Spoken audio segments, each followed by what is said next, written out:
Bộ Kinh Vân cười nghẹn ngào nghĩ về mẹ, hoặc Bộ Thiên và Khổng Tử. Chết không có gì đáng sợ, sợ nhất là sống mà chẳng có giá trị gì, sống không bằng chết. Sống không bằng chết. Muốn sinh tồn có giá trị thì phải quý trọng chính bản thân mình, hãy phục viên huyết bồ đề này vào. Có lẽ huynh vẫn còn hận ta, nhưng thuốc này có lợi cho huynh, uống đi hãy nói. Nhiếp Phong vì muốn đưa viên thuốc nên thân hình hơi chậm lại, Bộ Kinh Vân nhờ đó thấy được con mắt bị hỏng của Nhiếp Phong. Con mắt này Nhiếp Phong vì cứu anh ta mà bị phế. Bộ Kinh Vân vì cái chết của Khổng Tử mà hận Nhiếp Phong, nhưng Nhiếp Phong nhiều lần xả thân tương cứu, liệu anh ta còn hận nữa không? Bộ Kinh Vân nắm chặt kiếm, kiếm của anh ta vốn chứa đầy bi phẫn và thù hận. Lúc này anh ta vẫn còn hận, rất có khả năng anh ta vung kiếm ra chém. Nhưng anh ta không làm thế, chỉ đưa tay ra nhận huyết bồ đề. Hai người đã xóa được hiềm cũ, Nhiếp Phong tâm tình thoải mái, gió xoáy càng mạnh. Nhiếp Phong, ta từ khi sinh ra đã chịu muôn vàn bất hạnh, đệ ở cùng ta chỉ gặp suối quẩy mà thôi. Vân sư huynh đừng tưởng thiên hạ người đau khổ nhất là huynh, đệ đây cũng từng trải qua nhiều nghịch cảnh, nhưng bất kỳ sự cố nào đệ cũng gánh được.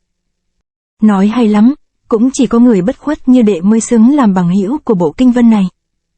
Lúc này có người trong chốc lát đã tới được bãi biển sau núi. Do kiếm chỉ có sự cố, bái kiếm sơn trang đều dồn về đó, đằng sau núi đã tụ tập khoảng 100 người. Kiếm thần một tay ôm sở hỗn chiến với 100 người này. Kiếm thần tập kiếm trước giờ không sát hại ai, do vậy chỉ dùng kiếm pháp linh diệu đánh văng kiếm đối thủ. Nhưng đáng tiếc đám người này vẫn tiếp tục tấn công tới tấp, kiếm thần đã bắt đầu thấm mệt. Lúc đó giữa đám người có tiếng la thảm thiết, thì ra Nhiếp Phong dùng thân pháp nhanh lẹ đá ngã sóng xoài một đám lâu la. Lúc này Bộ Kinh Vân đã tạm hồi khí, triển thân bay đến. Để tôi mở đường, huynh bảo vệ sở, Nhiếp Phong lo đoạn hậu. Không xong, thuyền của chúng ta bị người thả đi rồi. Giết hết cho ta không chừa một ai. Ngạo Thiên dẫn theo hơn 1000 người tấn công từ mọi hướng. Kiếm ma, ông bị thương nặng không nên gấp gáp. Không, ta phải cho hắn chết. Nhiếp Phong đang lúc hỗn chiến bỗng thấy tình thế không ổn. Thời gian không còn kịp nữa, để phải sử dụng tuyết ẩm, mọi người mau tránh ra. Nhiếp Phong nói rồi liền vận nội công, chốt đao thoát ra. Mau tránh đường, nếu không các ngươi chỉ có đường chết mà thôi. Các ngươi đã bị bao vây, chịu chết đi. Được, nếu đã như thế thì ta chỉ còn cách đại khai sát giới. Nhiếp Phong nói rồi đôi mắt như có lửa lóe lên sát khí kinh người. Ngạo Hàn Lục Quyết là đao pháp bí truyền của Nhiếp gia. Quyết thứ nhất kinh hàn nhất phách, một dao tuyệt hàn tuyệt diệt. Quyết thứ hai băng phong tam xích, đao kình làm ngưng băng dày hơn 3 xích, có thể vây người và vây mình. Quyết thứ ba hồng hạnh xuất tường, biến chiêu từ tức tuyết trung hồng hạnh, đao hận ý càng hận. Quyết thứ tư đào chi yểu, đao chiêu yếu ớt như cành đào, xem chưởng vô lực nhưng thực sự cường liệt vô cùng. Quyết thứ năm đặc tuyết tầm mai, dùng cước vận đao, đao cước đều dùng. Quyết thứ sáu lãnh nhẫn băng tâm, là thức chí cao vô thượng, chỉ tiếc là đao phổ đã thất truyền. Nếu các ngươi không tránh đường chỉ có chết. Các ngươi đã bị bao vây, chịu chết đi. Tuyết ẩm xuất vỏ. Tuyết ẩm vừa xuất vỏ lập tức phát ra hàn khi bốt xương. Lúc Nhiếp Phong xuất đao, đám lâu la xông tới bị hàn khí phong nhuệ làm cho bị thương, đao chiêu chưa xuất mà có khí thế kinh người, số còn lại sợ hãi mà lùi bước. Đao này mà giết người ắt sẽ tử vong vô số. Đang lúc ai nấy đều sợ hãi, Nhiếp Phong đã từ từ bước ra, bước thứ nhất. Tiếp đến bước thứ hai. Ta nói lại một lần nữa, mau tránh đường. Đám người này chỉ là lâu la, không phải kẻ đầu sỏ gây ra tội ác, xin hãy thu đao lại đi. Trước kia tôi cũng nhân từ như huynh vậy. Chuyện giang hồ thì phải dùng đạo giang hồ giải quyết. Nhiếp Phong nói rồi từ từ giơ cao đao lên, tốc độ chậm rãi ngược hẳn với thân thủ nhanh lẹ của anh ta. Đồng thời tay anh ta cũng siết chặt cán đao, máu huyết căng lên khắp tay, chừng như đao này mà vung ra sẽ đoạt hết mọi sinh mạng. Dùng đạo giang hồ để giải quyết ư? Còn đứng đó làm gì? Mau lên. Lúc này đám lâu la có hơi chùn chân, Ngạo Thiên lên tiếng đốc thúc. Dạ, xông lên. Đám lâu la sau khi nghe lệnh ào ào xông lên. Xin hãy tránh ra. Theo đạo giang hồ phải dùng máu để giải quyết. Lúc này ánh mắt Nhiếp Phong trông như ánh mắt loài dã thú.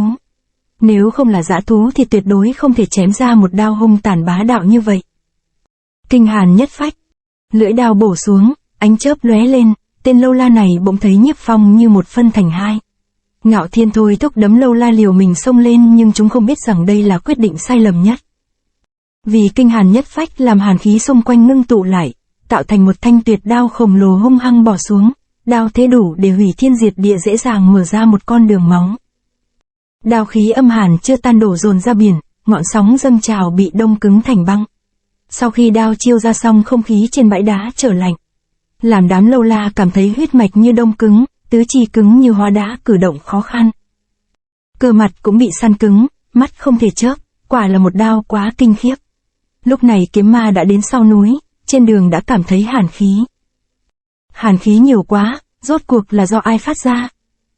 Đoạn Lãng thấy Nhiếp Phong còn ở nhân gian, trong lòng lo lắng. Hắn ta là sư đệ của Bộ Kinh Vân.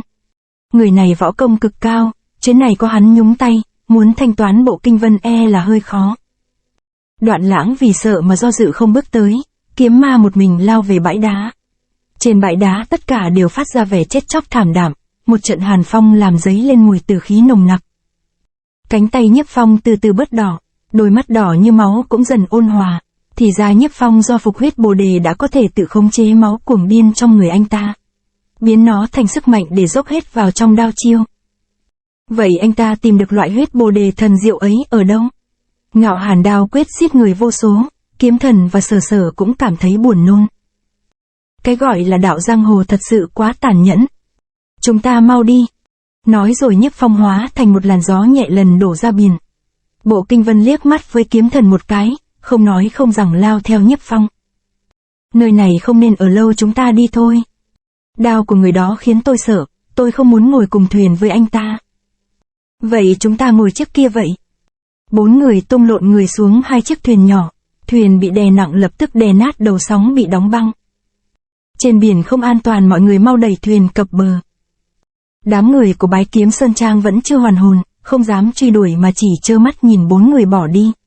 Kiếm ma chưa chịu bỏ cuộc, lao qua đám người cập theo đường băng đá đuổi theo. Nhưng bị thương nặng lại thêm bộc chộp nên thân hình chìm sâu trong nước. Bộ Kinh Vân có giỏi thì liều một phen sống chết với lão phu. Bất ngờ Đoạn Lãng ra tay điểm huyệt của kiếm ma khiến ông ta không thể cử động. Tiểu tử muốn gì? Hiện giờ Bộ Kinh Vân có Nhiếp Phong tương trợ, ngược lại ông bị mất máu quá nhiều, nếu liều mạng thì chỉ có chết. Mau giải huyệt đạo cho ta. Cả sức giải huyệt đạo do ông cũng không có, thôi thì lo điều dưỡng khí huyết, hôm khác cùng tôi liên minh diệt Bộ Kinh Vân mới là thượng sách. Đoạn Lãng, Nhiếp Phong, lần sau gặp ngươi ta sẽ không bỏ qua đâu. Vân đại ca không sao chứ? Bộ Kinh Vân đang điều tức trị thương nên không trả lời. Sao không trả lời vậy? Lúc nãy Kinh Vân vì lấy kiếm mà bị bỏng rất nặng, và trận chiến làm thương thêm nặng thêm, lúc này có lẽ đang vận khí trị thương nên mới không trả lời. Huynh ấy làm ra vẻ xa cách nhưng trong lòng thì ấm áp sự quan tâm, vì tôi mà bỏ tuyệt thế hảo kiếm. Sự tinh tế đáng yêu của Sở Sở khiến Kiếm Thần cũng cảm mến. Kiếm Thần len lén nhìn Sở Sở. Cô nương ấy đối xử với huynh tốt thật. Từ đầu chi cuối trong lòng ta chỉ có Khổng Tử. Vậy nên Khổng Tử xem như chết, chẳng có gì đáng tiếc. Đệ sao lại tới Bái Kiếm Sơn Trang? Đệ trên đường đi nghe Hùng Bá thăm dò được tin huynh đi lấy kiếm nên cho người đi giết huynh. Cự Kình Bang vang danh là vua trên biển, lần này ra tay ắt hẳn rất hiểm độc, cho nên đệ tức tốc đi thông báo cho huynh. Bỗng nhiên con thuyền Kiếm Thần và Sở Sở ngồi bị hất tung lên cao. Cẩn thận! Thật bất ngờ một con cá voi cự kình khổng lồ há miệng lên khỏi mặt nước. Hai người tức thì bị cá voi nuốt chửng. Kiếm Thần, Sở Sở. Nhiếp Phong la lớn trong tuyệt vọng. Cá voi, người của Cự Kình Bang đã tới rồi. Được, cả Hùng Bá cũng đã tới rồi. Hai người ngoái đầu nhìn lại chỉ thấy từ đằng xa có mấy chiếc thuyền xuôi buồm lao tới. Cột thuyền của một chiếc thuyền dẫn đầu tung bay cờ xí của Cự Kình Bang. Rõ ràng là lực lượng của Cự Kình Bang, còn chiếc thuyền đi đoạn hậu là chiếc thuyền chạm đầu rồng rất tinh xảo. Trên đầu thuyền Hùng Bá đứng đón gió, thần sắc lẫm liệt. Cạnh bên là hí bảo của đám thiên trì sát thủ. Ha, Nhiếp Phong không ngờ cũng ở đây, lão sẽ hốt sạch phong vân một mẻ. Ở đây cách bờ gần nhất cũng cả 1 dặm, trên trời dưới đất không có lối thoát, hai ta phải cùng hợp lực mới có thể phá được vòng vây. Lần này nguy hiểm vô cùng, đệ chẳng có lý do gì chết cùng ta. Trong số mệnh của Hùng Bá đã định rõ, hư tinh phúc họa đều do hai ta mà ra, đệ tuyệt đối không thể đặt mình ngoài cuộc. Được. Bộ Kinh Vân nhìn Nhiếp Phong trong lòng rất bội phục khí khai ấy. Hùng bá, mọi ân oán giữa sư đồ chúng ta hôm nay thanh toán hết đi. Đã là cuộc chiến định mệnh thì không thể tránh khỏi, ta có một yêu cầu. Vân sư huynh trước giờ rất ít đòi hỏi ai điều gì, không biết huynh có yêu cầu gì. Để ta đích thân giết Hùng bá. Phản đồ Phong Vân, muốn gặp Hùng bang chủ thì qua ải Cự Kình bang chúng ta trước đi. Trong tiếng la lớn từ mặt nước nổi nhô lên một cái đầu cá voi, trên lưng là một người to khỏe, đó chính là bang chủ Cự Kình bang. Đồ Dã. Cự Kình trận. Đồ Dã vừa hạ lệnh từ trên biển hai đầu cá voi khác lao tới táp lấy Phong Vân hai người. Tận diệt Phong Vân. Ba con cá voi làm sóng biển như búa đập tan con thuyền chở Phong Vân. Hai người lập tức bị kéo chìm xuống biển, cá voi lập tức lao theo nhe răng táp lấy hai người. Đối phương thiện thủy chiến ở trong nước lâu càng bất lợi, mau đao kiếm hợp bích mới là thượng sách. Đột nhiên Bộ Kinh Vân cảm thấy nội lực từ cước truyền sang, hòa cùng sức mạnh vốn có tạo thành một luồng sức mạnh mới. Luồng sức mạnh không lời nào tả nổi này mau chóng được vận khắp toàn thân rồi chuyển sang tuyệt thế hảo kiếm. Tuyết ẩm đao lại thêm một lần tuốt ra khỏi vỏ. Tuyết ẩm vừa tuốt ra khỏi vỏ, hàn khí đã phóng ra bốn phía, nước biển bên dưới lập tức đóng băng tạo thành bức tường dày đặc bọc lấy hai người bên trong. Cá voi trắng được Đồ Dã cưỡi liền đâm vào bức tường băng, cong một tiếng, dây xích dưới chân Đồ Dã bị đứt đoạn, tiếp đó một luồng máu tươi từ dưới trào lên. Biết chuyện không ổn, Đồ Dã liền bơi ra xa khỏi con cá voi. Ôi sao lại thế này? Đồ Dã lùi ra sau một đoạn rồi ngoái đầu nhìn lại, cả con cá voi bị một luồng sức mạnh quấn lấy là máu bắn tung tóe. Luồng sức mạnh này siết lấy con cá voi làm nó tan xương nát thịt, đau đớn lao lên mặt nước. Hai luồng sức mạnh của Phong Vân bổ sung lẫn nhau, dâng trào không lắng nghỉ, khí thế sôi sục không gì địch lại. Đao của Nhiếp Phong có thêm kiếm của Bộ Kinh Vân thì oai lực càng thêm kinh khiếp. Hai người nhờ theo luồng sức mạnh này tiếp cận con cá voi khác. Tại sao mặt nước biển toàn là máu? Người tuyệt đối không ra nhiều máu như vậy, không biết bang chủ có xảy ra chuyện gì không? Không thể nào, bang chủ nổi danh là vua trên biển, Phong Vân lâm trận Cự Kình chết là cái chắc. Phó bang chủ, người xem. Lúc này trên mặt biển có hai bóng người nổi lên từ dưới biển, hai người này chính là Phong Vân đang cưỡi cá voi mà nổi lên. Chuẩn bị tên. Có thể thoát khỏi Cự Kình ma trận nhanh như vậy, xem ra hai đứa này gần đây có tiến triển. Bang chủ Cực Kình bang đối phó với Phong Vân chỉ có đường chết. Bang chủ phải chăng vì lời tiên đoán của Ni Bồ Tát mà nghi ngại? Ông làm sao biết được lời dự đoán của Ni Bồ Tát viết cho lão phu? Trong một năm nay đường chủ tam đường đều phản bội ông, trở thành tử địch, trong hội từ lâu đã có lời đồn. Đến nước này mọi người ai cũng đều biết cả rồi. Lúc này ông lại sợ đầu sợ đuôi, chẳng có chút quyết đoán, thử hỏi làm sao mà khiến người ta nể phục. Hí bảo, người to gan lắm, thân làm thần Phong đường chủ mà nói như vậy là có ý gì? Bang chủ đừng trách tôi một lòng đi theo phụng sự là vì khâm phục cái oai dũng của ông, ai dè ông lại chấp mê mệnh lý, xử sự do dự khiến tôi thất vọng quá.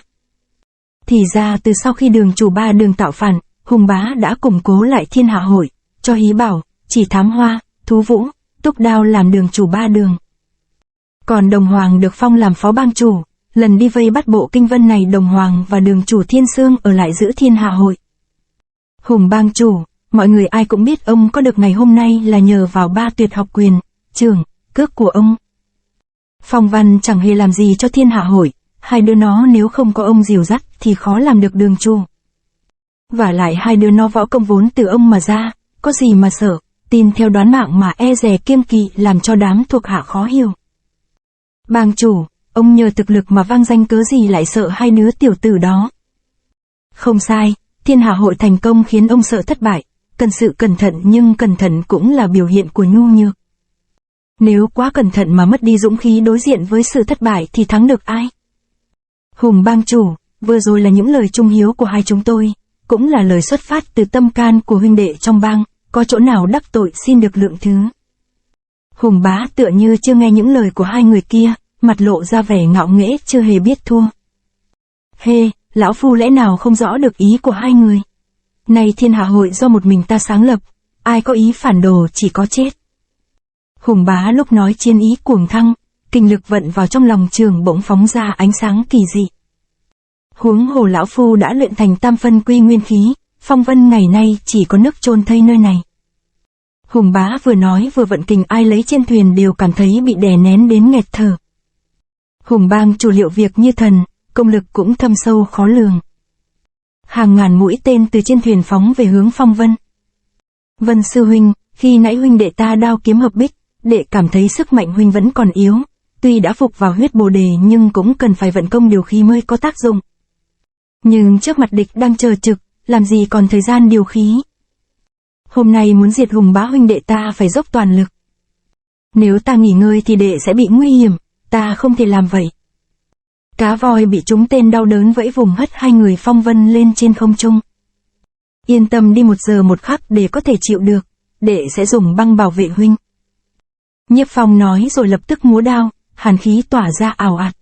Một chiêu băng phong tam xích đánh ra, đao kình chí hàn lập tức làm ngưng băng bọc lấy Bộ Kinh Vân. Đừng nói nhiều nữa, đao này đệ trả cho Khổng Tử. Nhiếp Phong nói rồi đạp Bộ Kinh Vân cả người lẫn băng xuống nước, tránh bị kẻ khác quấy nhiễu.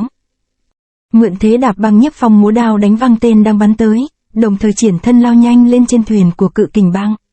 Thân thủ quá nhanh, đám người trên thuyền kinh hãi. Chân vừa chạm mạn thuyền, Nhiếp Phong như gió lốc lao vào đánh văng đám nhân mã trên thuyền, kẻ bị thương kẻ văng xuống biển. Xuyên qua lớp thuyền của Cự Kình Bang, Nhiếp Phong lao lên thuyền rồng của Hùng bá. Nhìn thấy Hùng bá, Nhiếp Phong thét lớn tên hắn. Hùng bá! Nhiếp Phong, không có Bộ Kinh Vân một mình ngươi chỉ có nước tìm cái chết mà thôi. Hùng bá, Bộ Kinh Vân, Nhiếp Phong trước đây đã từng có một trận chiến, ân oán vẫn chưa xong, trận chiến hôm nay sẽ là một trận chiến thật sự cuối cùng chấm dứt mọi thù hận. Trong chớp mắt cả người Nhiếp Phong đã biến mất vào trong luồng gió xoáy. Thế rồi luồng gió xoáy lóe lên một tia sáng, đao thế lẫm liệt bức người. Tuyết Ẩm tấn công quá gấp, Hùng bá không đỡ mà tránh. Hùng bá vẫn cẩn thận không hề tỏ ra nóng vội, thật đáng nể. Gió xoáy lướt qua, Hùng bá lao thẳng vào đám lâu la. Trong đám lâu la có không ít thuộc hạ cũ của Nhiếp Phong. Nhiếp Phong không muốn hại người vô tội nên lần lượt quét họ văng khỏi thuyền. Đầu rồng ở mũi thuyền bỗng rơi xuống, thì ra Nhiếp Phong đã dùng Tuyết Ẩm chặt đứt đầu rồng từ lúc nào không hay. Luồng gió lại tấn công qua chỗ Chỉ Thám Hoa. Chỉ Thảm Hoa không ham giao chiến, chỉ hơi gượng người rồi lên thuyền giấy rút lui. Phong thần cước quả nhiên danh bất hư truyền. Với kẻ thâm độc như Hùng bá, ông ta đã nhận ra từ đầu đám sát thủ Thiên Trì chẳng hề có lòng trung thành, nhưng do thiếu người nên tạm dùng đỡ. Tuyết Ẩm đao. Hùng bá, chúng ta lần này giải quyết hết mọi chuyện đi. Đến khi thân hình Nhiếp Phong dừng lại, gió xoáy tản đi, đầu thuyền rồng mới rơi xuống nước. Nhiếp Phong luyện được thân pháp còn nhanh hơn gió này, Hùng bá cũng thầm kinh ngạc.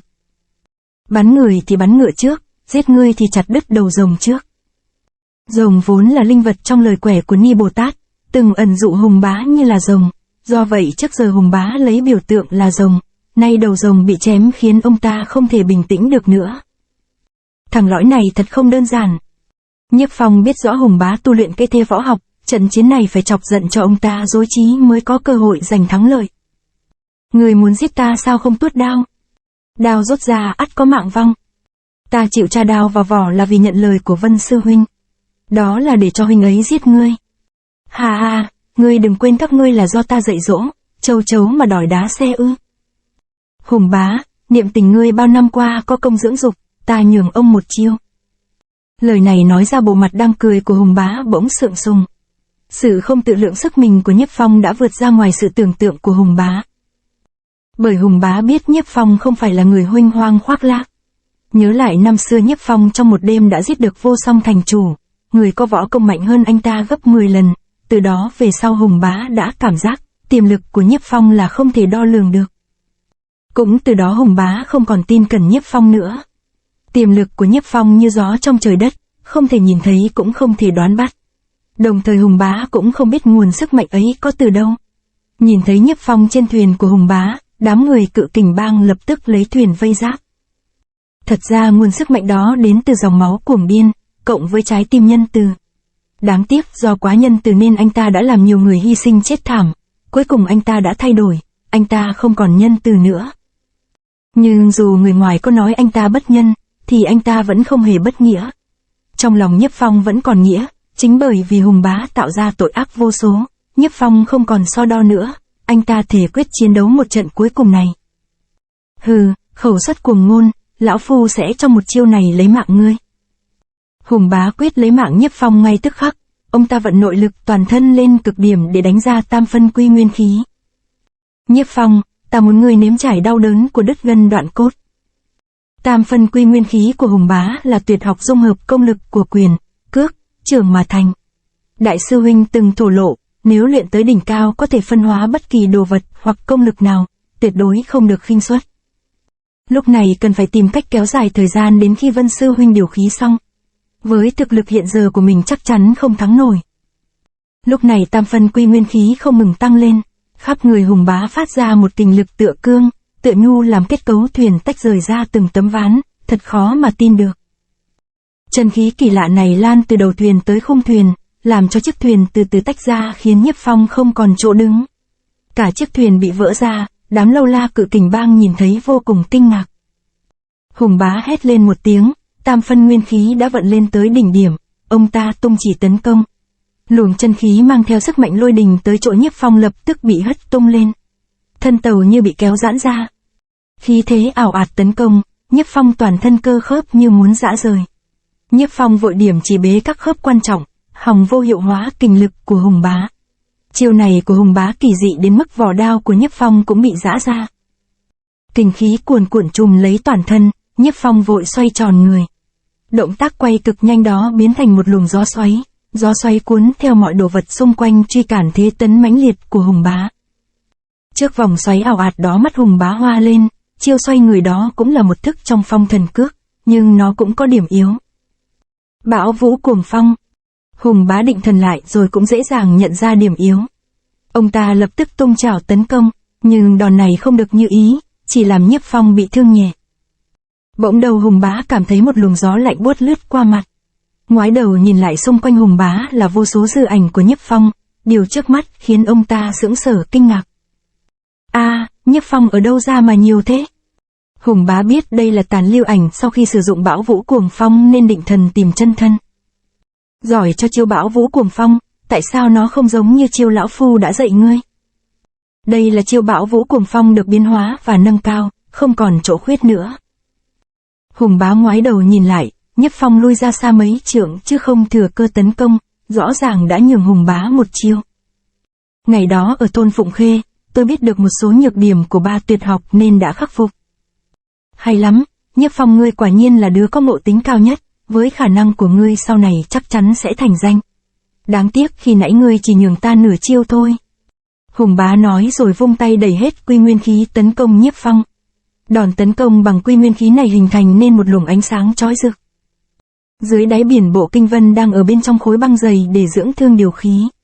Bang chủ Cự Kình Bang không tha cho anh ta liền phái người xuống nước tìm cách sát hại. Đồng thời dưới nước cũng xuất hiện Hí Bảo và Chỉ Thám Hoa. Hai người này lẳng lặng ra tay tiêu diệt lâu la Cự Kình Bang. Ở bên này Nhiếp Phong lâm nguy bất loạn, lập tức lộn người né tránh. Kỳ lạ, ánh sáng sao có thể uốn cong đuổi theo Nhiếp Phong? Ha, thực ra khi nãy ta đã cài vào người ngươi một kình lực, ánh sáng này cứ theo đó mà tấn công, ngươi chết chắc rồi. Do phải lắng nghe thân hình Nhiếp Phong hơi chậm lại bị luồng ánh sáng đánh trúng. Kình lực ghê gớm khiến thân hình Nhiếp Phong tông thẳng vào mạn thuyền tạo thành lỗ lớn. Hùng Bá không thể buông tha, thân pháp cực lẹ hung hăng như hổ đói lao tới chỗ Nhiếp Phong. Đồng thời tung ra bài vân chưởng đánh vào sau lưng Nhiếp Phong. Bài Sơn Đào Hải. Chiêu bài Sơn Đào Hải này được Hùng Bá sử dụng còn lại lợi hại hơn Bộ Kinh Vân nhiều. Nhiếp Phong bị đánh đến ngũ tạng muốn đứt đoạn, Hùng Bá cũng bị nội kình của Nhiếp Phong đẩy văng đi. Nội công thâm hậu của tên tiểu tử này không chỉ do mình dạy mà còn có được, xem ra phải nặng tay hơn nữa. Đang lúc người Nhiếp Phong vừa rơi xuống mặt nước, một tảng băng từ dưới nước trồi lên đỡ trọn. Ha, Bộ Kinh Vân, cùng vào một lượt, lão phu đỡ tốn thời gian. Nhiếp Phong bị thương đến nỗi máu tuôn lênh láng, máu tươi nóng hổi làm tan băng dần dần máu thấm sâu vào lớp băng dày, nhỏ xuống mặt Bộ Kinh Vân. Nhiếp Phong được đệ 3 lần 7 lượt xả thân tương cứu, Bộ Kinh Vân ta kiếp này sống không có gì hối tiếc. Vừa tiếp xúc với máu Nhiếp Phong, Bộ Kinh Vân toàn thân máu nóng sôi tràn, trong lòng quyết không thể ngồi nhìn được nữa. Bộ Kinh Vân, Nhiếp Phong hai ngươi cùng chết một lượt đi. Nói rồi Hùng Bá lập tức tụ kình, tam phân quy nguyên khí. Hùng bá, dù chỉ còn một giọt máu ta vẫn đấu tới cùng. Không sai, chừng nào ngươi chưa đền tội là ta còn chưa ngừng lại. Phong sư đệ hai ta hợp sức nào?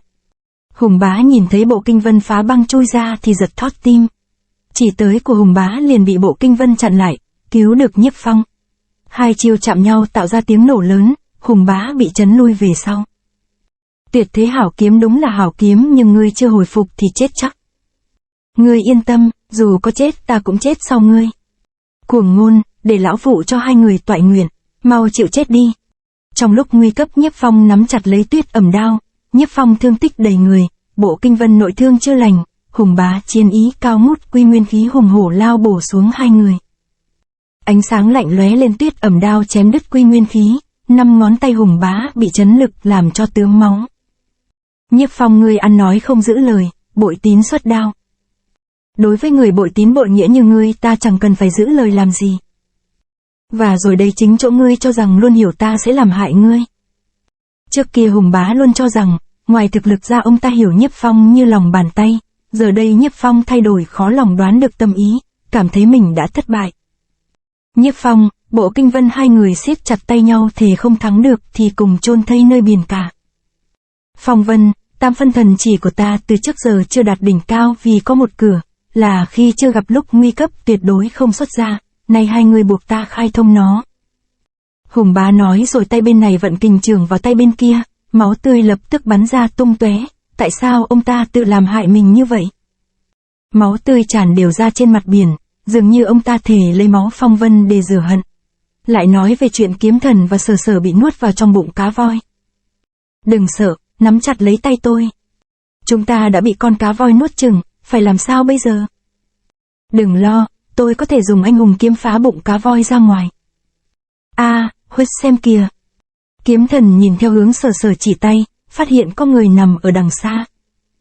Người này chắc cũng bị nuốt vào bụng như chúng ta qua đó xem ông ta còn cứu được không? Bên trong bụng cá tanh tưởi vô cùng, dưới chân thì nhầy nhụa trơn trượt, hai người khó lắm mới bước đi được. Ông ta còn thở. To gan, dám quấy rầy ta ngủ, chán sống hả? Người này đột nhiên mở mắt nhổm dậy to tiếng la hét như sấm rền. Sao, tiền bối đang ngủ? Tiền bối, tại hạ chỉ là vô tình quấy rầy chứ không có ý mạo phạm. Các ngươi đáng chết. Đang nói cơn thịnh nộ của ông bỗng chìm xuống. Hai người các ngươi đắc tội với Cự Kình Bang à? Hả, Cự Kình Bang là gì? Hà, gà Cự Kình Bang mà cũng không biết, may mà gặp ta không thì chết mà vẫn không rõ. Mau theo ta. Nơi này trơn trượt mà ông ta đi lại như đất bằng, cao thủ. Người này kỳ quái, làm sao bây giờ? Cứ theo ông ta xem ông ta làm gì. Xúc sinh mau há miệng ra cho ta. Con cá voi như nghe được lời ấy, nó há miệng ra người đó lập tức bay đi. Kiếm Thần cũng rất Sở Sở đi theo sau lưng, nhưng trước mặt không phải là biển cả mà là một nơi ánh sáng chiếu rọi. Bái kiến đại vương. Đây là đâu? Người đó vừa quay lại nhìn thì một nắm tay vụt thốc vào tấn công Kiếm Thần. Long Bá Quyền, Kiếm Thần đã sớm có phòng bị nên đối phương vừa tấn công vội lập tức rút kiếm ra. Chiêu tung ra chỉ là một chiêu dùng để thủ thế trong mạc danh kiếm pháp. Lão nhân thấy Kiếm Thần sử dụng mạc danh kiếm pháp thì thu chiêu lại rồi lui ra sau. Ha, là chiêu mai danh ẩn tánh trong mạc danh kiếm pháp. Hay quá, lão phu đã đợi hơn 20 năm cuối cùng cũng đợi được ngày này. Nói rồi lão nhân quỳ sụp xuống, đám lâu la Cự Kình Bang thấy vậy thì người run rẩy hết thảy vội vàng quỳ theo. Bọn họ sao lại quỳ rạp trước hai chúng ta vậy? Y là ai, tại sao phải quỳ? Đừng có nhiều chuyện nếu không tính mạng khó giữ. Ở trong bụng cá voi Kiếm Thần và Sở Sở được một lão nhân cứu đưa đến một hòn đảo bí mật. Lão nhân và đám người trên đảo lúc này đột nhiên quỳ xuống trước mặt Kiếm Thần. Kiếm Thần không rõ đầu đuôi bèn áp sát Sở Sở tăng cường đề phòng. Xin hỏi có điều chi căn dặn? Căn dặn? Không sai, bao nhiêu năm nay tôi chờ đợi, chỉ cần căn dặn một tiếng tôi sẽ đi làm ngay. Kiếm Thần sững sờ không biết trả lời sao.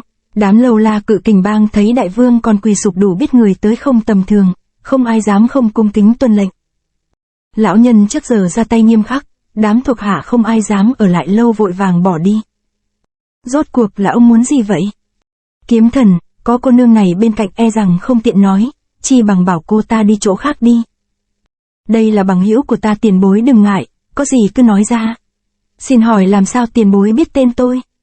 Trên tay cậu cầm anh hùng kiếm, lại biết mạc danh kiếm pháp, chủ nhân ta cả đời chỉ có một truyền nhân, cậu không phải kiếm thần thì là ai chứ? Chủ nhân của tiền bối. Lão nhân từ từ đảo mắt nhìn lên, bỗng phát hiện anh hùng kiếm bị gãy, trong lòng kinh hãi. Rốt cuộc chủ nhân tìm tôi có chuyện gì sai bảo? À, tôi nhớ ra rồi, phải chăng ông là một trong 3 nô bộc của sư phụ tôi? Lão nhân nghe xong ưỡn ngực ngẩng cao, tỏ ra tự hào lắm. Đúng vậy, thế gian này chỉ có mình ông ấy mới là anh hùng thật sự, cũng chỉ có ông ấy mới xứng đáng làm chủ nhân của tôi. Sư phụ thường xuyên nhắc đến ông, nay lại có duyên gặp mặt, thật là hay quá. Lão nhân khi phách lẫn liệt, khiến Sờ Sờ cảm thấy sợ sệt, nắm chặt tay kiếm thần. Cô nương đừng sợ, tôi và tiền bối là chỗ quen biết. Kiếm thần, rốt cuộc chủ nhân xảy ra chuyện gì? Mau nói đi. Ông hiểu lầm rồi, sư phụ vẫn bình an, mà tôi cũng không vì sư phụ mà tới đây. Vậy anh hùng kiếm tại sao lại gãy? Kiếm thần không biết nói dối, đem chuyện ở Bái Kiếm Sơn Trang ra nói hết. Lão nhân lắng tai nghe rất chăm chú, y như là sợ bỏ sót mất một chữ. Lão nhân nghe xong vô cùng hụt hẫng, hiểu ra kiếm thần tình cờ mà tới, nỗi mừng vui trên mặt bỗng chốc biến thành nỗi thất vọng. Thật ra sư phụ ngày đêm đều nhớ đến các ông. Kiếm thần đang nói, lão nhân đã tung người bỏ đi. Chủ nhân, rất vui là người còn sống, nhưng tại sao người lại không tìm tôi? Lão nhân không chỉ có cơ thể cường tráng rắn chắc, mà thân thủ cũng kinh người, vút một cái đã nhảy búng lên cao 10 trượng. Kình lực tụ vào 2 quyền đấm thình thịch vào vách đá. Từ trước tới giờ ông ta luôn trông đợi có ngày được chủ nhân sai khiến, nay gặp được kiếm thần tưởng đã được mãn nguyện, không dè càng thêm thất vọng. Sau mỗi cú đấm trên vách núi để lại một lỗ sâu hóm. Ngoài mấy lỗ vừa rồi, trên vách đã in vô số lỗ khác. Thì ra từ khi chia tay với chủ nhân, ông ta định cư ở nơi này, thu dạy đệ tử và lập nên Cự Kình Bang. Ngày ngày ông ta đều chờ đợi chủ nhân xuất hiện, và dùng quyền ghi lại ngày tháng. 20 năm nay vách đá này đã in đầy những vết sẹo ghi dấu sự thất vọng của ông ta. Anh hùng kiếm gãy trinh nghĩa khó tồn, mà đạo hoành hành sinh linh đồ thán, rốt cuộc ai có đủ sức áp đảo quần hùng. Lão nhân bước ra biển, ngẩng mặt lên trời gào thét, ông ta tung hoành 4 biển khí phách hào hùng, nhưng mà lúc này trong tiếng gào thét lại mang theo sự thống thiết vạn phần, nghe rất đỗi thê lương. Sau khi gào thét, tâm thần lão nhân dần dần bình tĩnh lại, mắt ông ta nhìn ra biển, trong đầu hiện lên vô số chuyện dị vãng. To be continued.